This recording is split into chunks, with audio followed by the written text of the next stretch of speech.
Resurrección.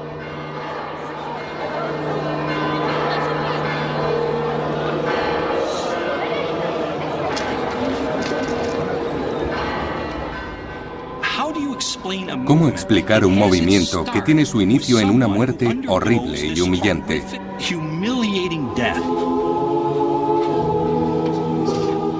A comienzos del siglo I, un joven rabino judío llamado Jesús de Nazaret fue ejecutado por los romanos en la ciudad de Jerusalén.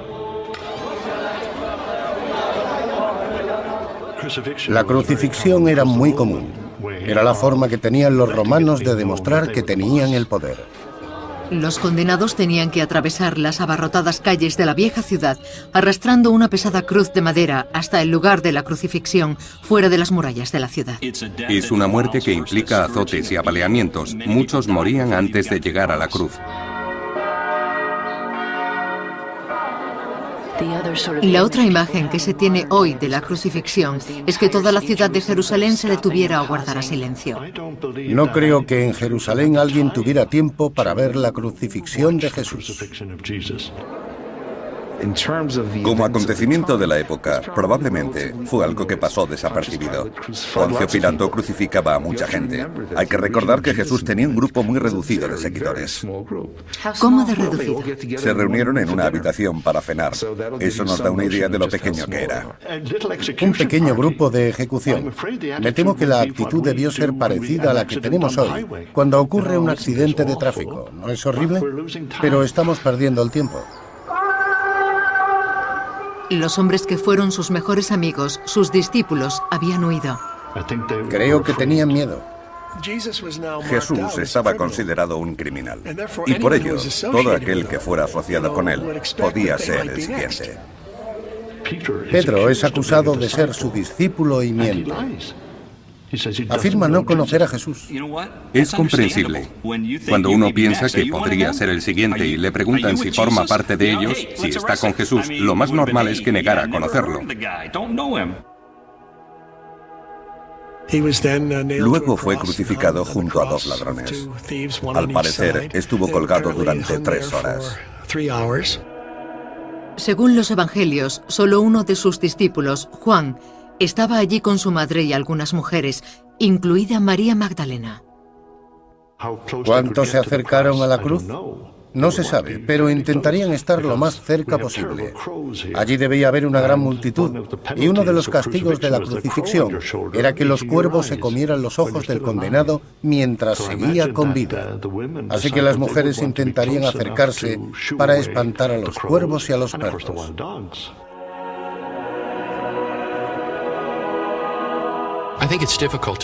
Es difícil subestimar la catástrofe que la crucifixión significó para los primeros discípulos. Esperaban que Jesús de Nazaret fuera el Mesías que liberara a Israel y trajera el reino de los cielos. En vez de ello, estaba crucificado y muerto. El sueño terminó, todo había fracasado, así que volvieron a sus vidas. Es fácil imaginar a los discípulos dispersándose y desapareciendo entre las estrechas calles de la ciudad de Jerusalén. Lo que realmente cuesta explicar es qué sucedió a continuación, porque a los pocos días, esos mismos discípulos aparecieron de repente y empezaron a proclamar que Jesús había resucitado de entre los muertos. La gente lleva siglos debatiendo lo que sucedió realmente, así que hemos decidido examinar el gran misterio de la resurrección.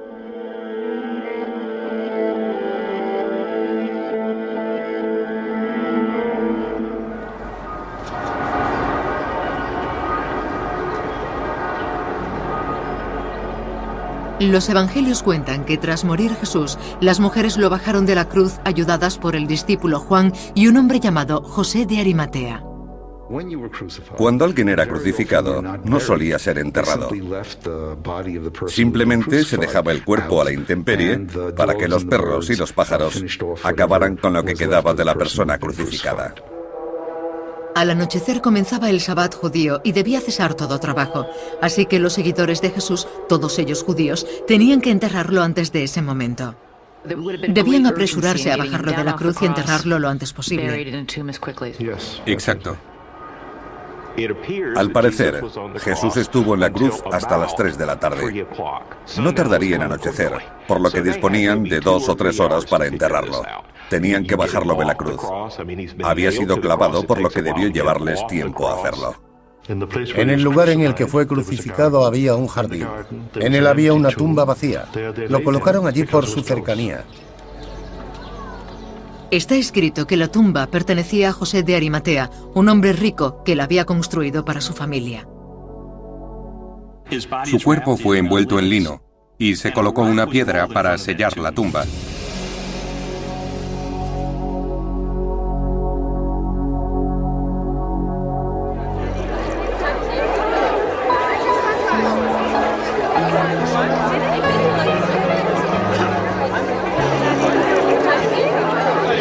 Good morning, everybody.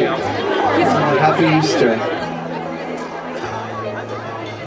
Now, after the Sabbath, as it began to dawn toward the first day of the week, Mary Magdalene and the other Mary came to look at the grave.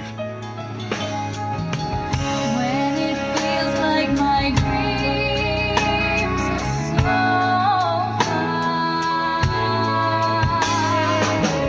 sing to me of the plans that you have for me over again. So I lay my head down, I lift my hands and pray the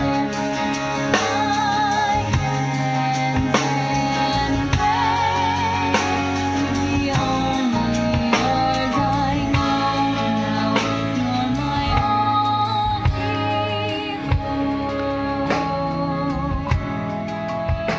You're my Y la Biblia nos dice que 2 días después de la muerte de Jesús, las mujeres regresaron al lugar en el que lo habían enterrado.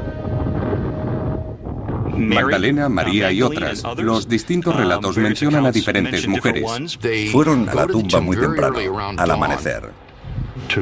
Para lavar el cuerpo y poner especias en el sudario. Vieron que la piedra había sido retirada, que la tumba estaba abierta. Entraron preguntándose qué había pasado. ¿Y qué encontraron? Una tumba vacía. El lino que envolvía el cuerpo estaba allí tirado, donde habían dejado el cadáver. La conclusión inmediata que extrajeron es que alguien había robado el cuerpo. No pensaron, aleluya, se ha levantado de entre los muertos. Ven una aparición angelical que les dice que Jesús de Nazaret ha resucitado. Las mujeres se quedan perplejas.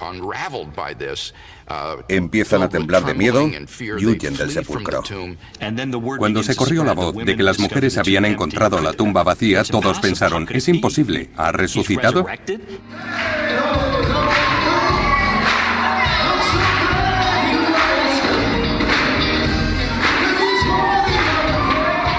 Y durante 2 milenios, la gente ha estado contando la historia de lo que sucedió aquella mañana.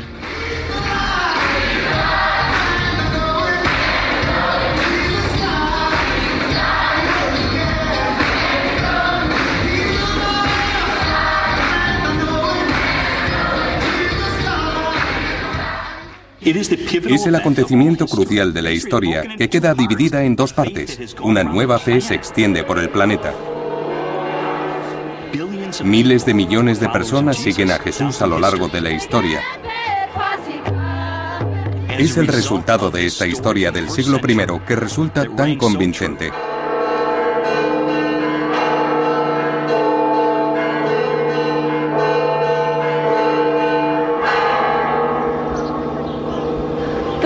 Esas cúpulas pertenecen a la iglesia del Santo Sepulcro, donde los cristianos creen que se encuentra la tumba de Jesús. A medida que empezamos a investigar qué sucedió aquel primer domingo de Pascua, nos damos cuenta de que casi todos los detalles de la historia son debatidos. ¿Estaba la tumba realmente vacía? Lo que es más, ¿Jesús fue enterrado allí? Cuando los romanos crucificaban a alguien, muchas veces formaba parte del castigo negar al condenado un enterramiento honroso.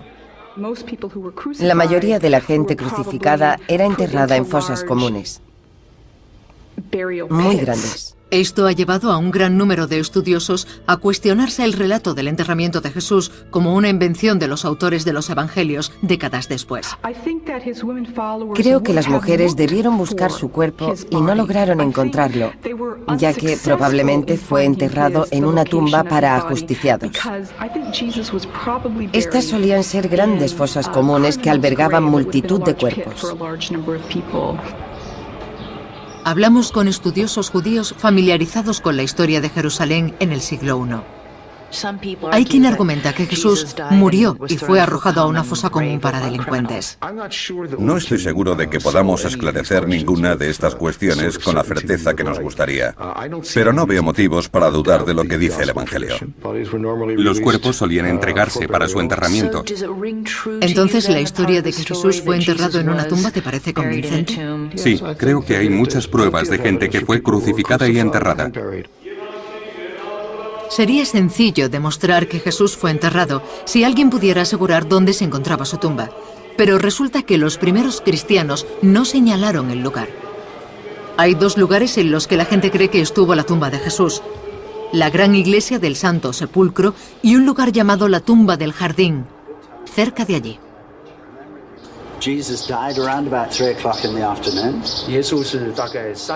El lugar fue descubierto en la década de 1850 y ahora pertenece a unos protestantes ingleses. Lo compraron porque creían que era el jardín que tenía José de Arimatea. Creían que aquel jardín perteneció una vez a José de Arimatea. ¿Sí? En el jardín hay una cueva hecha por el hombre que se utilizó como sepulcro.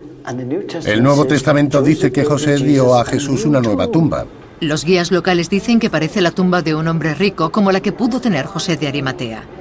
¿Y dónde habrían dejado el cuerpo? Habría sido depositado aquí.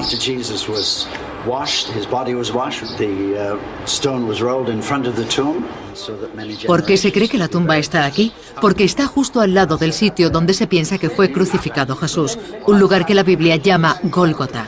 Gólgota significa el lugar de la calavera. Ken nos mostró una pared rocosa que según él parece una calavera.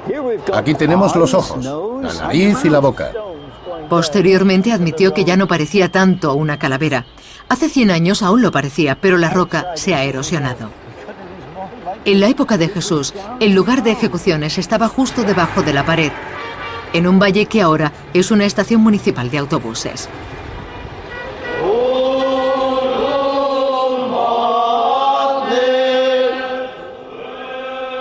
Pero la mayoría de los cristianos cree que el lugar de la crucifixión y la tumba están aquí, en la iglesia del Santo Sepulcro. Fue construida 300 años después de la muerte de Jesús, bajo el primer emperador romano cristiano, Constantino, gracias a su madre, Helena. Cuando Helena vino a Jerusalén en busca de la tumba, no había rastro de ella. La gente de la zona le indicó dónde debía excavar y encontró una tumba bajo un templo pagano. Esta es la cámara sepulcral. Dentro de la iglesia, la sencilla tumba de piedra ha sido cubierta por un santuario del siglo XVIII. Aquí está la prueba de que tenemos una tumba. A pocos metros del lugar, hay otras tumbas pertenecientes al mismo periodo. Todo esto forma parte de una cámara sepulcral del siglo I. O'Connor cree que Jesús fue depositado en alguna parte del estremecedor túnel muy parecido a este, lleno de estrechas cavidades para alojar a los muertos. ¿Aquí es donde eran depositados los cuerpos? Sí, metían el cuerpo y la cavidad era sellada. ¿Sellada como esta? Exacto, eso es una tumba. ¿Hay algún cuerpo dentro? No tengo ni idea, espero que no. Yo también. Aquí se puede sentir lo devastadora que debió ser la muerte de Jesús para el pequeño grupo de seguidores que lo enterró. Y qué extraño y temible debió ser encontrar la tumba vacía aquel primer domingo de Pascua. Lo que nos lleva a la gran pregunta: ¿estaba vacía la tumba? Supongo que estaba vacía. Este es el tipo de creencia que puede ser fácilmente falsificada. Vamos a examinar la tumba. Los cuerpos pueden inspeccionarse fácilmente. Es sencillo ver si siguen allí o no. Incluso los historiadores no cristianos, que no creen en la resurrección, encuentran creíble la historia de la tumba vacía. Por un lado, nadie la cuestionó en el siglo I. La gente que dudaba de la tradición en la antigüedad nunca puso en tela de juicio el hecho de que la tumba estuviera vacía. Lo único que se cuestionaba hace 2000 años era por qué lo estaba. Nadie pensaba que el cuerpo estaba allí. Todo el mundo estaba de acuerdo con su desaparición. Todos lo hacían.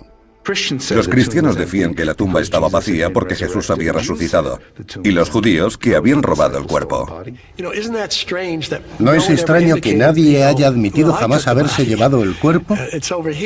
Si la tumba estaba vacía, ¿qué pasó con el cuerpo? No lo sé.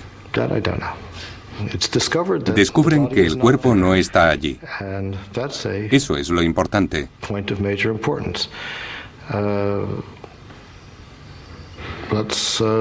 Ahí es donde empieza todo. Si el cuerpo hubiera sido descubierto hoy, no existiría la iglesia cristiana. Hubiera desaparecido como una pequeña secta judía. Y nos hubiésemos reído de que un delincuente crucificado fuese el Hijo de Dios. Pero a pesar de haber un buen motivo histórico para creer que había una tumba vacía, ¿significa eso que Jesús resucitó de entre los muertos?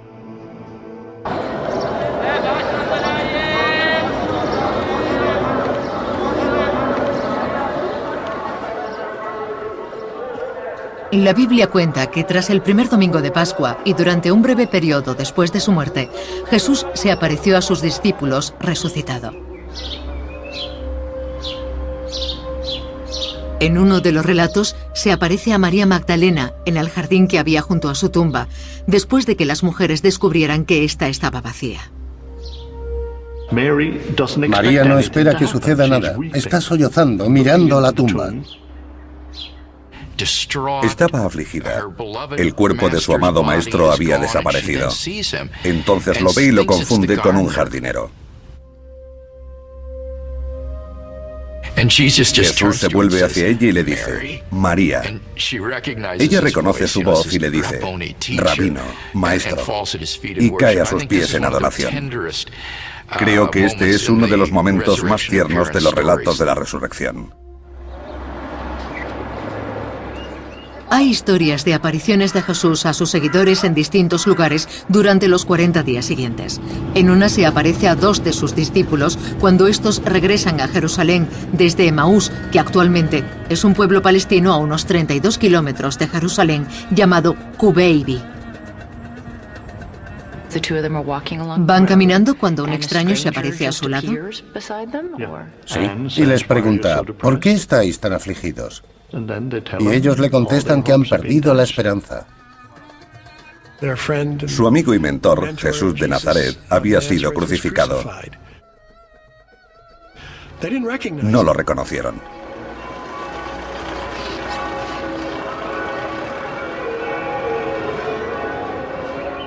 Los 3 siguieron caminando y hablando durante un tiempo, y cuando se detuvieron para comer algo, los discípulos se dieron cuenta de que aquel extraño era Jesús. Hay una iglesia en Cubeibi que conmemora esa historia. ¿Sucedió en realidad? Los historiadores no se ponen de acuerdo, pero la mayoría coincide en que sucedió algo lo suficientemente importante para convencer a la gente que había conocido a Jesús en vida de que había regresado de entre los muertos. La prueba más sólida, los discípulos que habían abandonado a Jesús cambiaron radicalmente. No habían estado a los pies de la cruz, pero al cabo de 1 o 2 semanas salieron a predicar por las calles. Aquellos hombres aterrorizados que se habían escondido ahora se alzaban valientemente en Jerusalén, donde Jesús había sido ejecutado, proclamando su resurrección. Y estos primeros discípulos estuvieron dispuestos a morir, y muchos lo hicieron por la verdad del mensaje que proclamaban. Creo que no cabe duda de que los primeros discípulos creían sinceramente que Dios había devuelto la vida a Jesús de Nazaret. ¿Suena convincente? Sí, estaban convencidos de que Jesús había resucitado y salieron a predicarlo. Lo peor que podía pasarles era morir por ello, pero si él había podido vencer a la muerte, ellos también podrían.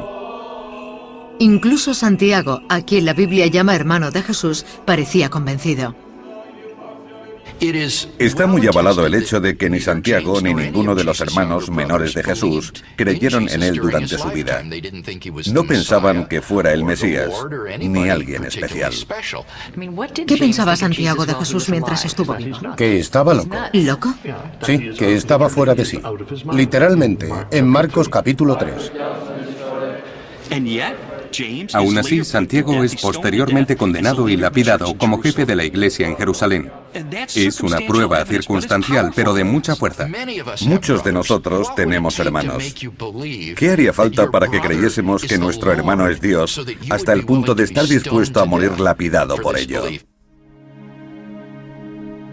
El apóstol Pablo, que conocía a los discípulos originales de Jesús personalmente, dice explícitamente que lo vieron resucitado.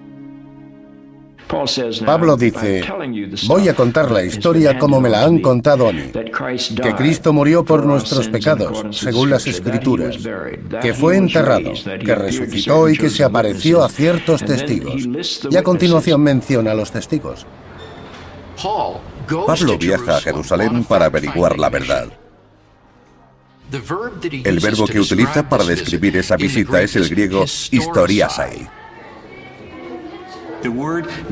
Significa investigar. Por lo que Pablo dice, conocí a Santiago y a Pedro e investigué el asunto. Pasa 2 semanas con el principal discípulo de Jesús y su hermano menor. Ambos afirmaban que Jesús había resucitado de entre los muertos. Los historiadores también indican la existencia de media docena de líderes que afirmaban ser al Mesías en Jerusalén en el siglo I, pero sus movimientos murieron con ellos cuando los romanos los crucificaron. Se llevaban a cabo muchas crucifixiones. Había muchas personas que afirmaban ser los redentores del mundo. Aquellos que crucificaron a Jesús y quisieron eliminarlo, pensaban que al eliminar al líder, el movimiento desaparecería. ¿Sucedió en otras ocasiones? ¿Los crucificaban y sus ideas morían con ellos? Sí, eso solía funcionar. Es decir, el curso normal de los acontecimientos era que si se deshacían del líder, puede que tardara 1 o 2 generaciones, a veces cientos de años, pero finalmente el movimiento se hundía. Lo que hace que la historia de Jesús sea tan interesante y diferente es que el esperado fin no llegó a ocurrir. Pero si realmente sucedió algo tras la muerte de Jesús, ¿qué fue exactamente?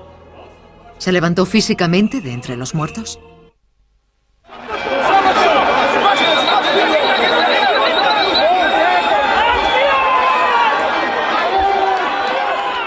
Cada año, en Semana Santa, cristianos del mundo entero acuden a Jerusalén para celebrar la resurrección de Jesús. Para esta gente, la resurrección es un hecho. Sabemos que esta creencia se remonta a los primeros discípulos, la gente que conocía a Jesús.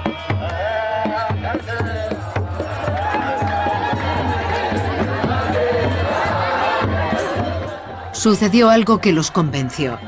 ¿Pero qué fue exactamente?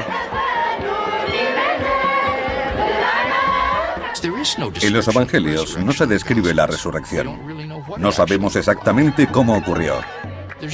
No hay relatos sobre lo que sucedió en la tumba. En primer lugar, hay que preguntar si se cree en la resurrección. Mi respuesta es que si uno no lo sabe, no es cristiano. Pero esa es la pregunta más sencilla, porque la segunda es, ¿qué quiere decir resurrección? Ahí es donde surgen las diferencias de opinión.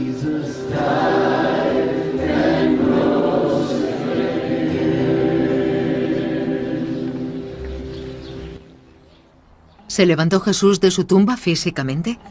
¿O estaban alucinando sus seguidores? En primer lugar, hablamos con aquellos que creen que el cuerpo de Jesús se levantó físicamente de entre los muertos. Creo que es algo que debió pasar en esos momentos. Un fogonazo, una descarga de energía, de radiación. Entonces, ¿qué piensas que sucedió en el interior del sepulcro aquel domingo de Pascua? ¿Qué habrías visto de estar allí dentro? Creo que la versión más simple es que había un cuerpo envuelto en un sudario que luchaba por deshacerse de él. Simplemente se levantó. Se levantó. Y se quitó la mortaja. Probablemente tenía atados los tobillos y las muñecas y una banda alrededor de la cabeza. Así que se levantó, se quitó el sudario y salió de la tumba.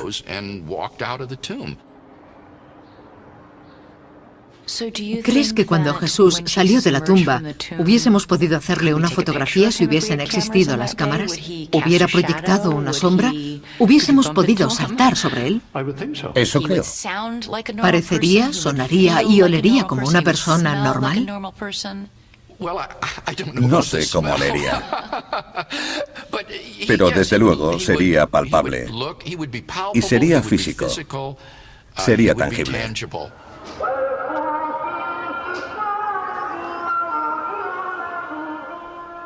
De hecho, la Biblia parece llegar al extremo para demostrar que el Jesús resucitado era un ente físico y no una especie de visión.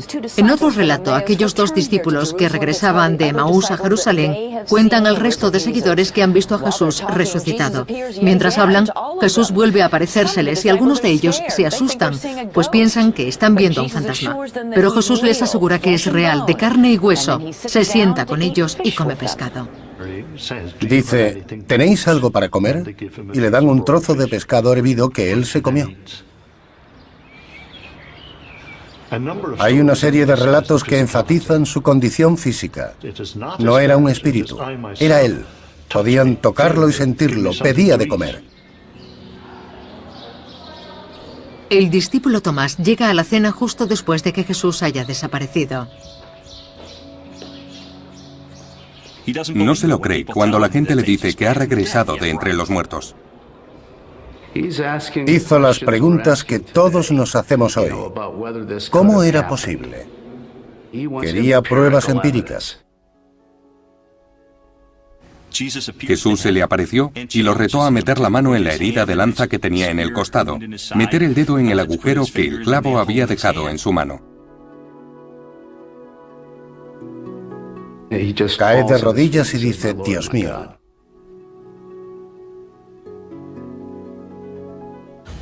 ¿Qué pasa cuando desaparece? ¿Se evapora? ¿O cómo? Me estás pidiendo que haga especulaciones. Solo diré que Cristo, en su cuerpo resucitado, tenía la capacidad de entrar y salir de este continuo espacio-tiempo a voluntad. Simplemente podía salir de esta dimensión en un punto y aparecer en otro, sin atravesar la distancia entre ambos.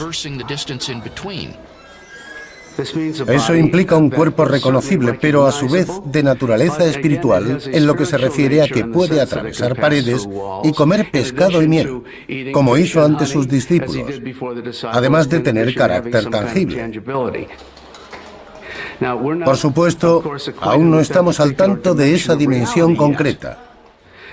Pero la fe de la Iglesia Católica es que lleguemos a compartir con Jesús dicha condición de glorificación tras la resurrección final. Resulta que esta idea de la resurrección física no era tan radical entre los judíos del siglo I. Muchos creían en ella, pero al final de los tiempos, con la resurrección de todos los justos. Su visión de lo que eso significaba está en el libro de Daniel. Se supone que la resurrección es el regreso físico del cuerpo a este mundo, tal y como era. El suelo se abrirá y la gente saldrá de su tumba, viva de nuevo. Los cuerpos serán reconstituidos. Los cuerpos serán reconstituidos y como lo hace Dios, puede hacer muchas cosas y eso también. Los estudiosos modernos que tienen problemas con ese aspecto simplemente no están asumiendo la mentalidad de los judíos del siglo I, porque eso es lo que significaba la resurrección. La gente puede pensar que es imposible violar las leyes de la naturaleza. Pero ¿cómo sabemos cuáles son? Es la pregunta que deberían plantearse. Si se tiene un punto de vista material y no se cree en la intervención divina, es difícil explicar la resurrección, porque no es natural que Jesús resucitara de entre los muertos. No es posible. Pero si nos abrimos a la posibilidad de la existencia de Dios y que Él creó el universo, esto sería para Él un juego de niños.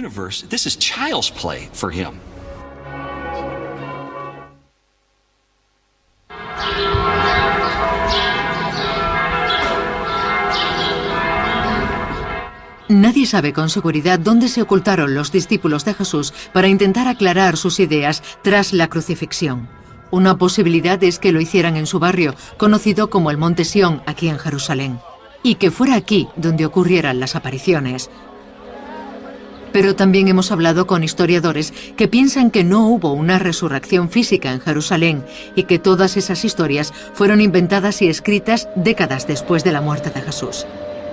Afirman que tras la crucifixión, los discípulos desanimados y derrotados se marcharon a sus casas. Volvieron a sus vidas de pescadores en el mar de Galilea. Y en lugar de un regreso físico de Jesús, las historias de los evangelios describen sueños o visiones.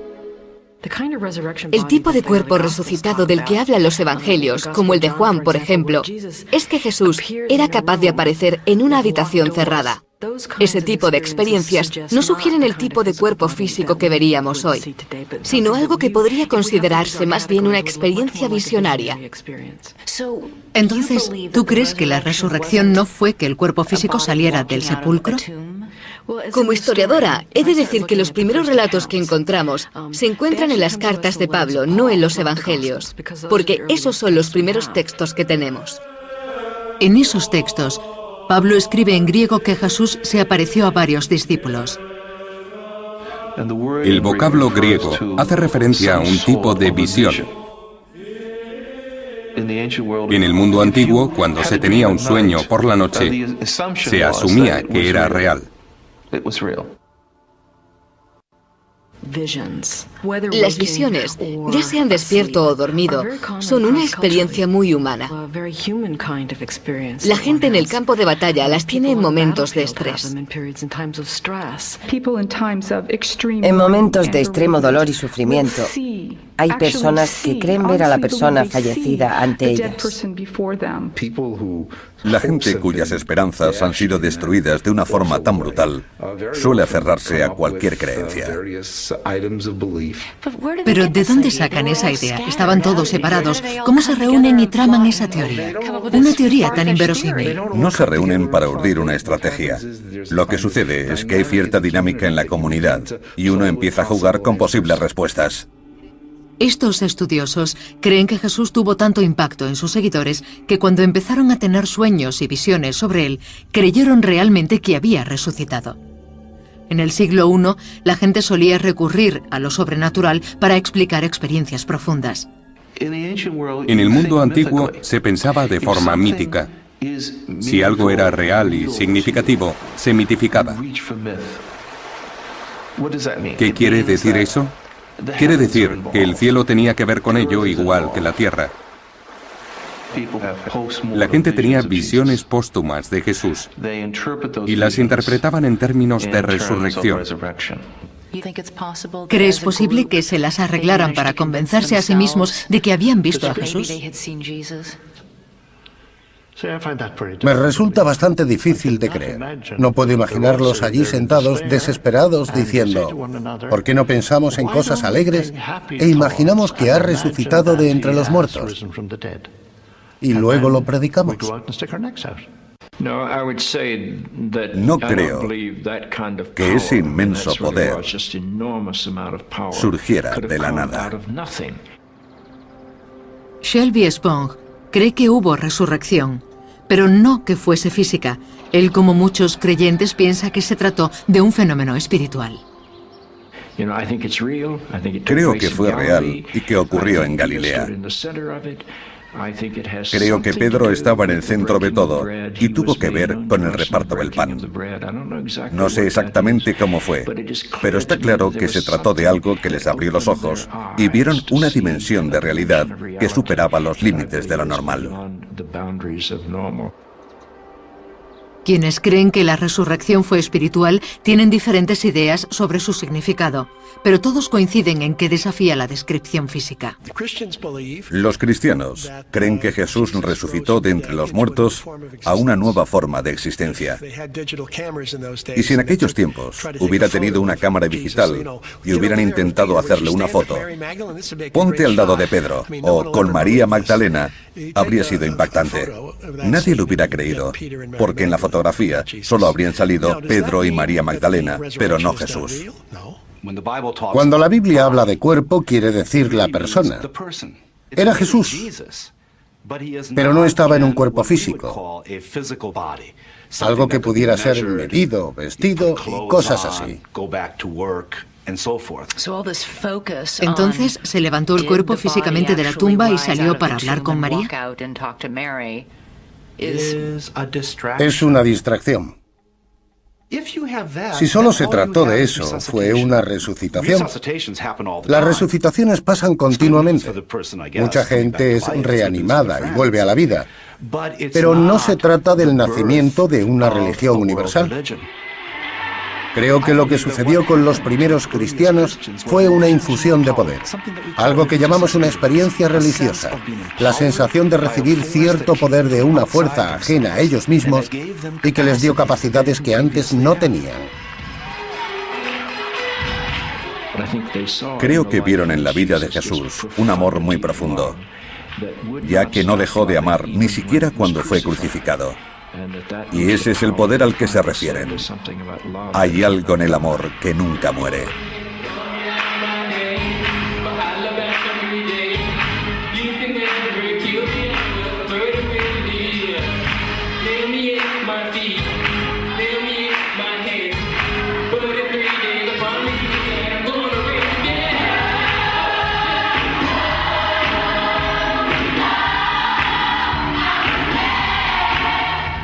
Los cristianos, a pesar de tener diferentes opiniones respecto a lo que sucedió el primer domingo de Pascua, coinciden en esta creencia. Sufrir y morir son el último capítulo. El poder de la vida, el bien y la esperanza son mucho más fuertes que todo eso. Las cuestiones de fe, creencias y nuestro lugar en la eternidad son poderosas y divisivas. El modo en que la gente ha respondido a esas preguntas ha dado forma al curso de la historia. Hace 2000 años, un grupo de 12 discípulos creyó que había encontrado las respuestas en Jesús resucitado. Hoy casi 2000 millones de cristianos en todo el mundo siguen cautivados por la fuerza y el poder de su experiencia.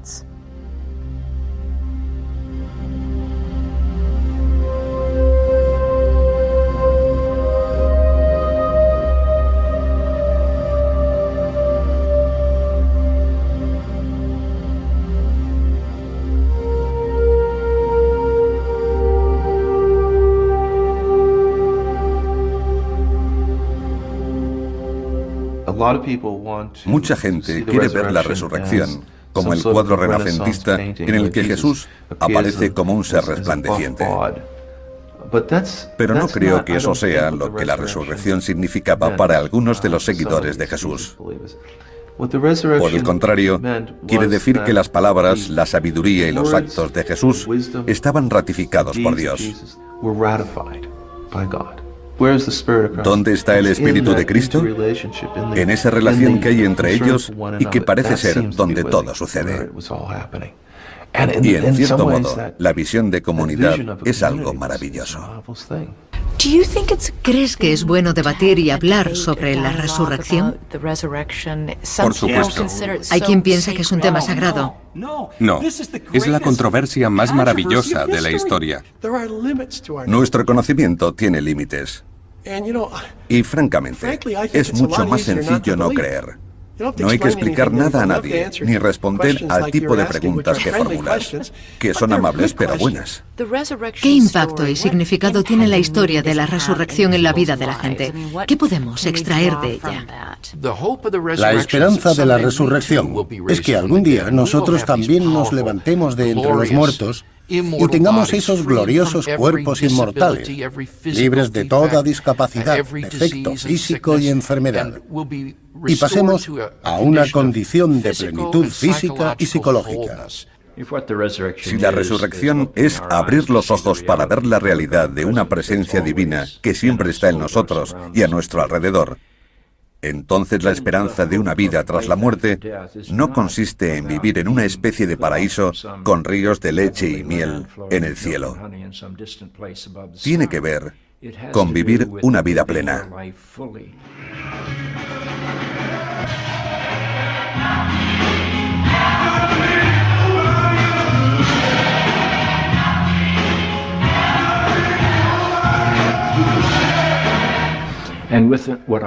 Yo creo en la vida después de la muerte, en la dimensión eterna de la vida, porque creo que Dios es eterno y que yo mantengo una relación viva con Él, por lo que comparto su eternidad.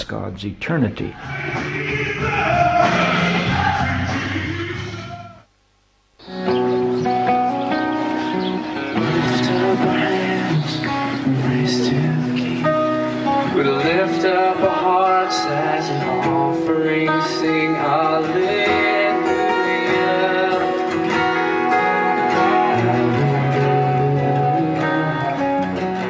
Folks, I don't know why you're here.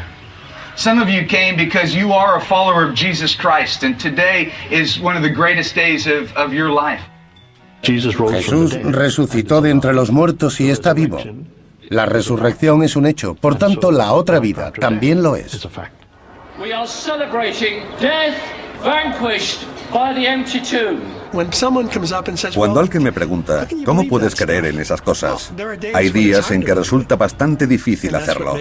Pero eso es lo que hace crecer la fe, lo que hace que ésta sea un riesgo. Es la sustancia de todo aquello que esperamos.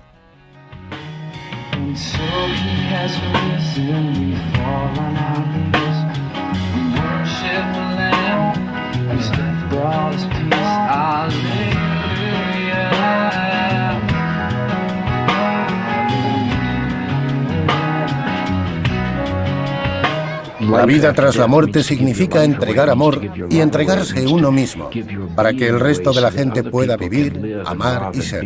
It gives me reason to get out of bed every day. It allows me to be a better mom to my kids, a better wife to my husband, because I know there's something bigger than here. That's what it's all about. This is our reason for worshiping and praising Him. Nothing would be relevant in our lives if this day didn't exist. Algún día descubriremos que toda vida está complejamente relacionada de un modo que no podemos ni imaginar.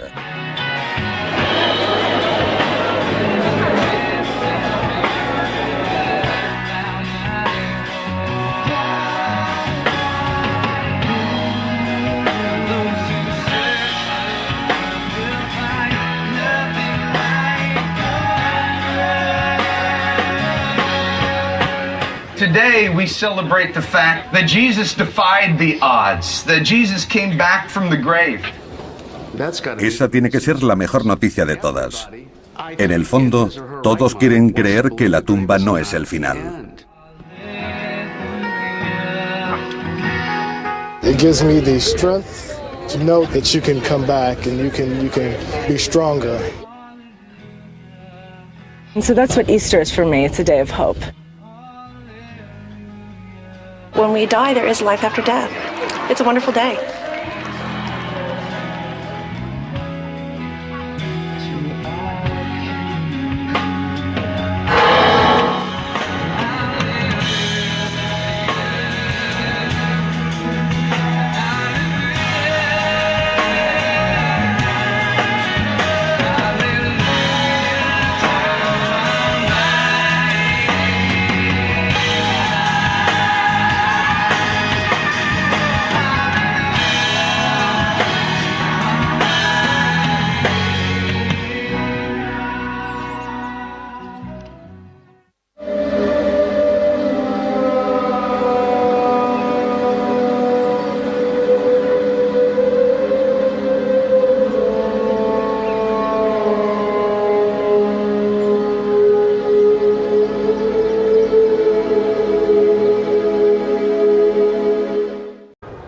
Es fácil imaginar a los discípulos dispersándose y desapareciendo entre las estrechas calles de la ciudad de Jerusalén.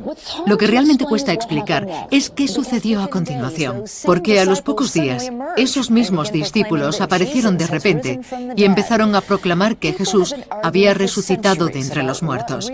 La gente lleva siglos debatiendo lo que sucedió realmente, así que hemos decidido examinar el gran misterio de la resurrección.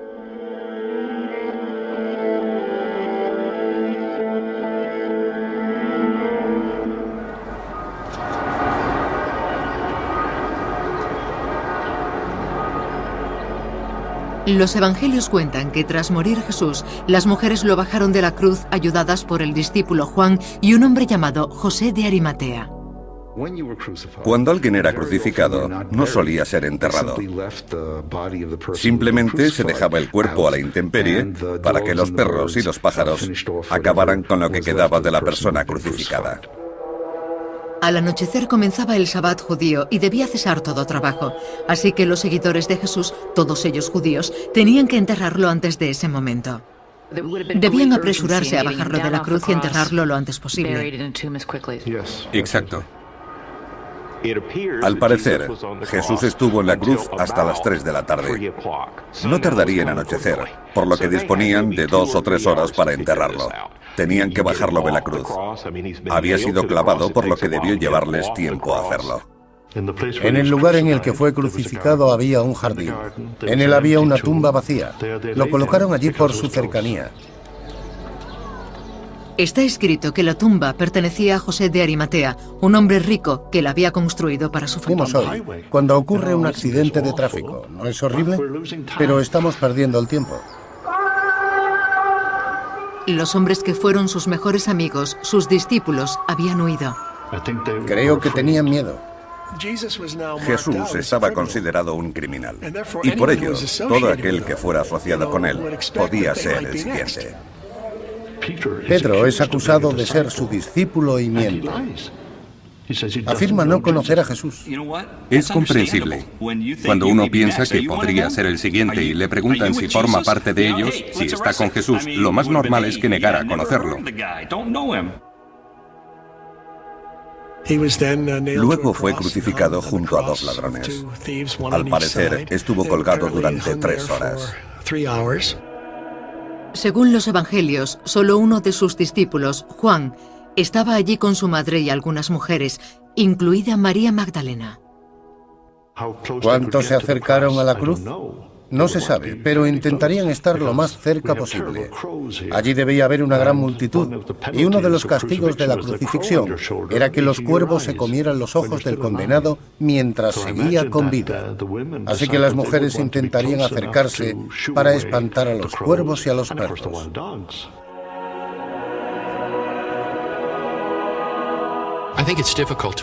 Es difícil subestimar la catástrofe que la crucifixión significó para los primeros discípulos. Esperaban que Jesús de Nazaret fuera el Mesías que liberara a Israel y trajera el reino de los cielos. En vez de ello, estaba crucificado y muerto. El sueño terminó, todo había fracasado, así que volvieron a sus vidas. Familia. Su cuerpo fue envuelto en lino y se colocó una piedra para sellar la tumba.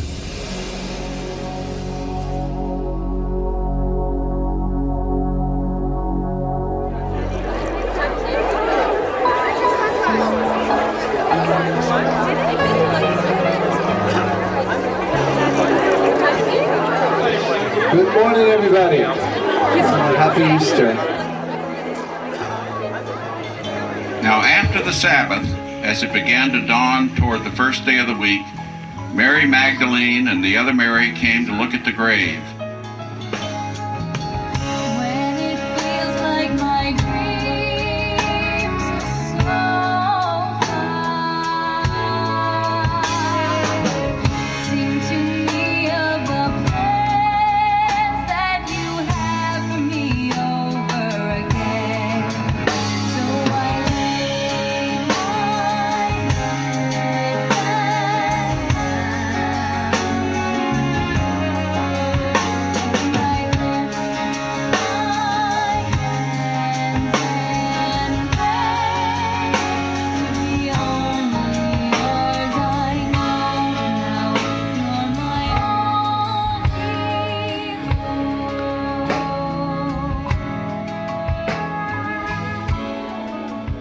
La Biblia nos dice que 2 días después de la muerte de Jesús, las mujeres regresaron al lugar en el que lo habían enterrado. Magdalena, María y otras. Los distintos relatos mencionan a diferentes mujeres. Fueron a la tumba muy temprano, al amanecer, para lavar el cuerpo y poner especias en el sudario. Vieron que la piedra había sido retirada, que la tumba estaba abierta. Entraron preguntándose qué había pasado. ¿Y qué encontraron? Una tumba vacía. El lino que envolvía el cuerpo estaba allí tirado, donde habían dejado el cadáver. La conclusión inmediata que extrajeron es que alguien había robado el cuerpo. No pensaron, aleluya, se ha levantado de entre los muertos. Ven una aparición angelical que les dice que Jesús de Nazaret ha resucitado. Las mujeres se quedan perplejas. Empiezan a temblar de miedo y huyen del sepulcro. Cuando se corrió la voz de que las mujeres habían encontrado la tumba vacía, todos pensaron, es imposible, ¿ha resucitado?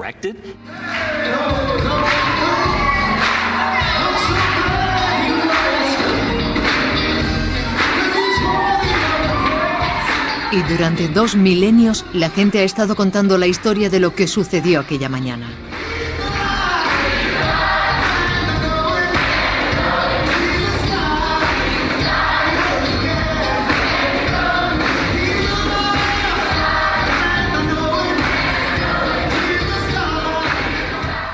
Es el acontecimiento crucial de la historia que queda dividida en 2 partes. Una nueva fe se extiende por el planeta.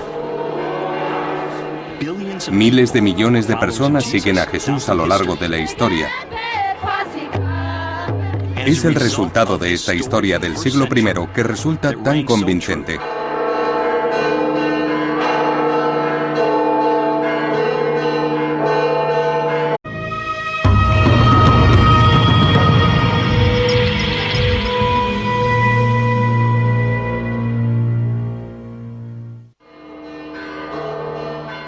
Resurrección.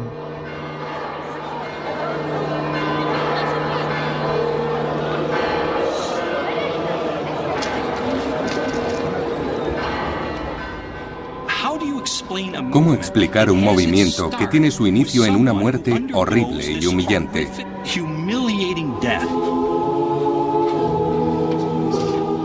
A comienzos del siglo I, un joven rabino judío llamado Jesús de Nazaret fue ejecutado por los romanos en la ciudad de Jerusalén.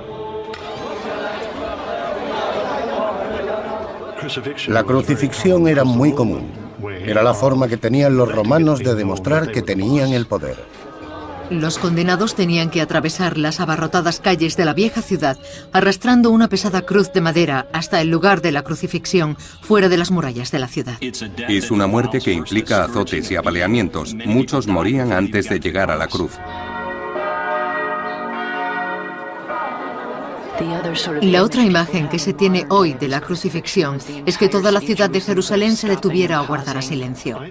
No creo que en Jerusalén alguien tuviera tiempo para ver la crucifixión de Jesús. Como acontecimiento de la época, probablemente fue algo que pasó desapercibido. Poncio Pilato crucificaba a mucha gente. Hay que recordar que Jesús tenía un grupo muy reducido de seguidores. ¿Cómo de reducido? Se reunieron en una habitación para cenar. Eso nos da una idea de lo pequeño que era. Un pequeño grupo de ejecución. Me temo que la actitud debió ser parecida a la que